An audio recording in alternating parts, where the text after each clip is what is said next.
Assalamualaikum warahmatullahi wabarakatuh. Halo semuanya, gimana kabarnya hari ini? Semoga tetap sehat selalu ya. Tetap semangat, jaga mood, dan stay at home. Nah, anak-anakku semua, minggu kemarin kita sudah belajar tentang pertumbuhan ekonomi. Nah, hari ini kita akan belajar tentang pembangunan ekonomi. Nah, sebelumnya kalian sudah tahu apa belum apa itu pembangunan ekonomi? Nah, mari kita belajar lebih lanjut tentang pembangunan ekonomi. Nah, tujuan pembelajaran kita hari ini yaitu Ibu harap kalian mampu menentukan perbedaan antara pertumbuhan dan pembangunan ekonomi. Lalu kalian juga dapat menjelaskan tentang perencanaan pembangunan ekonomi. Kemudian, kalian juga dapat menyebutkan indikator-indikator keberhasilan pembangunan ekonomi. Nah, kalian mesti sudah sering dengarkan tentang apa itu pembangunan ekonomi. Nah, pembangunan ekonomi adalah proses yang bertujuan untuk menaikkan pendapatan per kapita dalam jangka panjang disertai dengan pemulihan struktur ekonomi dan perkembangan iptek. Nah, pembangunan ekonomi ini sendiri juga diartikan sebagai suatu proses yang bertujuan menaikkan PDB suatu negara melebihi tingkat pertumbuhan penduduk. Nah, jadi perbedaan yang mendasar antara pertumbuhan ekonomi dan pembangunan ekonomi adalah adanya perubahan struktur ekonomi dan juga perhatian terhadap pertumbuhan penduduk. Nah, pada pertumbuhan ekonomi, ini difokuskan hanya kepada peningkatan PDB tanpa memperhatikan adanya pertumbuhan penduduk dan juga adanya perubahan struktur ekonomi. Nah, tapi kalau di pembangunan ekonomi ini benar menaikkan PDB juga, tapi juga harus disertai dengan adanya perubahan struktur ekonomi dan juga kenaikan PDB-nya ini harus melebihi besarnya tingkat pertumbuhan penduduk. Nah, jadi bisa membedakan ya, kalau pertumbuhan ekonomi intinya hanya peningkatan PDB atau pendapatan nasional. Nah, kalau pembangunan ekonomi ini peningkatan PDB yang harus disertai dengan perubahan struktur ekonomi dan juga harus melebihi tingkat pertumbuhan penduduk. Begitu ya. Nah, untuk lebih jelasnya adalah sebagai berikut. Pertumbuhan ekonomi itu adalah kenaikan PDB dari tahun ke tahun yang tidak memperhatikan persentase pertumbuhan penduduk. Sedangkan pembangunan ekonomi ini, kenaikan PDB dari tahun ke tahun harus lebih besar daripada persentase kenaikan penduduk. Nah, pertumbuhan ekonomi ini, yaitu kenaikan PDB-nya tidak disertai dengan perubahan struktur ekonomi dan perkembangan iptek. Sedangkan pembangunan ekonomi ini, kenaikan PDB-nya itu harus disertai dengan perubahan struktur ekonomi. Kemudian, pertumbuhan ekonomi, PDB-nya tidak memperhatikan peningkatan kesejahteraan masyarakat dan distribusi pendapatan.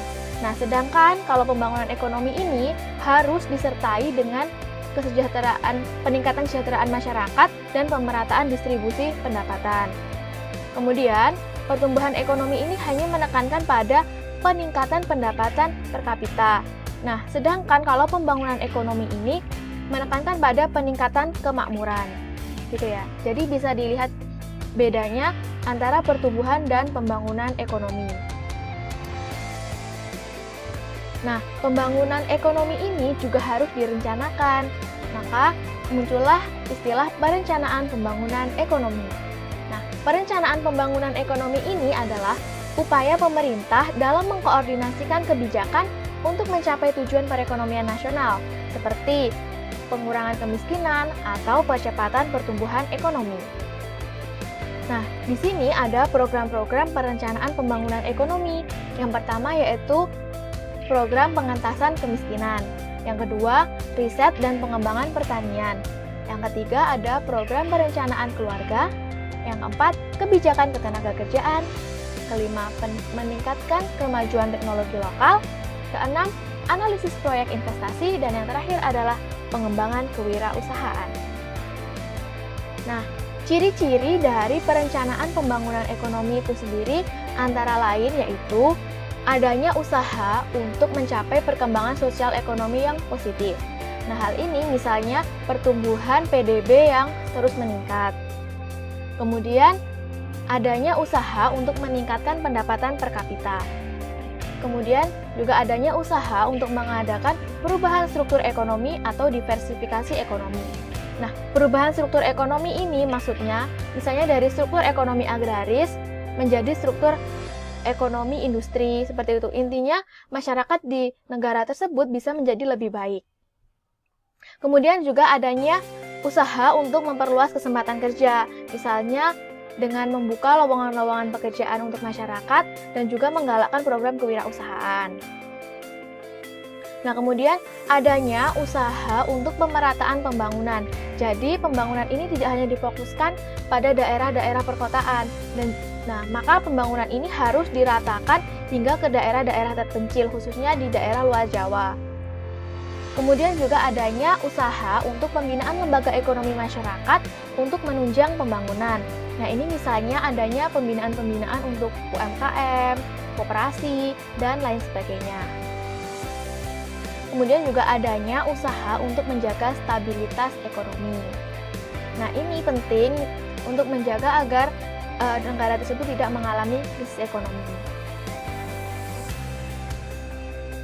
Nah, perencanaan pembangunan ini memiliki beberapa fungsi, diantaranya yaitu sebagai pedoman pelaksanaan kegiatan pembangunan di suatu negara. Kemudian, sebagai perkiraan potensi, prospek, hambatan, serta risiko yang mungkin timbul dalam proses pembangunan ekonomi. Dan yang ketiga, sebagai kesempatan untuk memilih yang terbaik. Jadi, ketika direncanakan ada plan E, plan A, plan B, nah maka pemerintah bisa memilih lebih baik yang plan A atau plan B, seperti itu. Kemudian, perencanaan pembangunan juga berfungsi untuk menyusun skala prioritas dari segi pentingnya tujuan. Misalnya, lebih penting mana antara menggalakkan pertumbuhan ekonomi atau mengurangi kesenjangan di masyarakat. Nah, fungsi yang kelima adalah sebagai standar pengawasan dan evaluasi. Artinya, apakah pembangunan itu sudah sesuai dengan tujuan yang ingin dicapai, dan juga sebagai evaluasi misalnya kendala-kendala apa saja yang dihadapi ketika melakukan pembangunan ekonomi. Nah, ternyata anak-anak, pembangunan ekonomi ini di setiap negaranya berbeda-beda ya, termasuk menyesuaikan dengan sistem ekonomi yang berlaku di setiap negara. Jadi nanti pembangunan ekonomi di negara yang memiliki sistem ekonomi sosialis, sistem ekonomi kapitalis, dan juga sistem ekonomi campuran itu ternyata berbeda-beda. Nah, mari kita lihat apa perbedaannya. Nah, yang pertama, perencanaan pembangunan ekonomi di negara sosialis. Nah, ternyata perencanaan pembangunan ekonomi di negara sosialis ini, semua sektor ekonomi itu telah direncanakan oleh pemerintah. Dan juga semua kementerian dan perusahaan harus melaksanakan rencana yang telah disusun oleh pemerintah tersebut. Nah, contoh negara sosialis ini adalah Korea Utara. Nah, sayangnya, perencanaan pembangunan ekonomi di negara sosialis ini memiliki beberapa kelemahan. Yang pertama, kecenderungan korupsi di tingkat perencanaan karena semua direncanakan oleh pemerintah. Yang kedua, bisa menyebabkan kelangkaan atau bahkan kelebihan produksi barang atau jasa karena sulitnya identifikasi kebutuhan. Jadi, pemerintah kan tidak bisa mengidentifikasi semua kebutuhan masyarakatnya karena jumlah masyarakat pun juga terus berubah, keinginan masyarakat juga terus berubah. Maka potensi adanya kelangkaan atau kelebihan produksi ini sangatlah besar. Kemudian yang ketiga, adanya kebosanan dan hilangnya minat berinovasi karena standarisasi kebutuhan manusia. Jadi kan pemerintah tidak bisa menuruti keinginan manusia satu persatu. Lah makanya pemerintah ini membuat standar kebutuhan manusia. Nah, ini yang akan mematikan jiwa inovasi masyarakatnya, dan juga kan kalau distandarisasi dan itu terus juga akan timbul kebosanan. Dan yang terakhir adalah biaya yang mahal karena memerlukan tenaga ahli di berbagai bidang.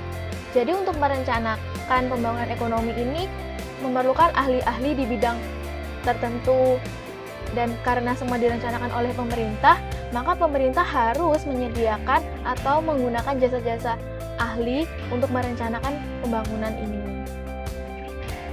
Nah, kebalikan negara sosialis yaitu negara kapitalis. Nah, kalau di negara kapitalis ini, perencanaan pembangunan ekonomi ini hanya sebagai stimulan atau perangsang agar dunia usaha itu bisa tumbuh dan berkembang sesuai dengan tujuan pembangunan di negara tersebut. Nah, sayangnya ketika semua dibebaskan dan perencanaan pembangunan ini hanya sebagai stimulan, maka akan memunculkan berbagai masalah, yaitu berpotensi gagal saat stimulan yang diberikan itu kurang sesuai bagi pihak swasta. Karena pihak swasta kan juga diberi kebebasan untuk merencanakan apa kegiatan usahanya. Kemudian ini sama dengan negara sosialis, ini bisa menimbulkan kelangkaan dan kelebihan barang. Nah, bedanya ini terjadi ketika mekanisme harga tidak berjalan. Nah, dan yang terakhir ini adalah perencanaan pembangunan ekonomi di negara berkembang. Ini misalnya di Indonesia ya. Nah, di negara berkembang, perencanaan pembangunan ekonomi ini akan berhasil jika pemerintah bisa mengadopsi kebaikan dari sistem ekonomi sosialis dan juga dari sistem ekonomi kapitalis, serta dapat meminimalisir atau menghilangkan keburukan dari kedua sistem ekonomi tersebut. Nah, kelemahannya adalah kelangkaan sumber daya manusia ahli untuk menyusun perencanaan, perekaman data, dan juga lembaga-lembaga kurang memadai. Ya karena di negara berkembang, jadi kualitas sumber daya manusianya belum bisa sebaik negara maju. Demikian. Nah, perencanaan pembangunan ekonomi ini juga dibagi berdasarkan jangka waktunya. Jadi ada jangka pendek, jangka menengah, dan jangka panjang. Nah, pembangunan ekonomi jangka pendek itu berlangsung selama 1 tahun. Jadi bisa jadi kurang dari 1 tahun, itu masuk dalam jangka pendek. Kemudian pembangunan ekonomi jangka menengah, yaitu berlangsung selama 5 tahunan. Kemudian yang terakhir adalah jangka panjang, ini berlangsung cukup lama ya, antara 15 bahkan hingga sampai 20 tahun.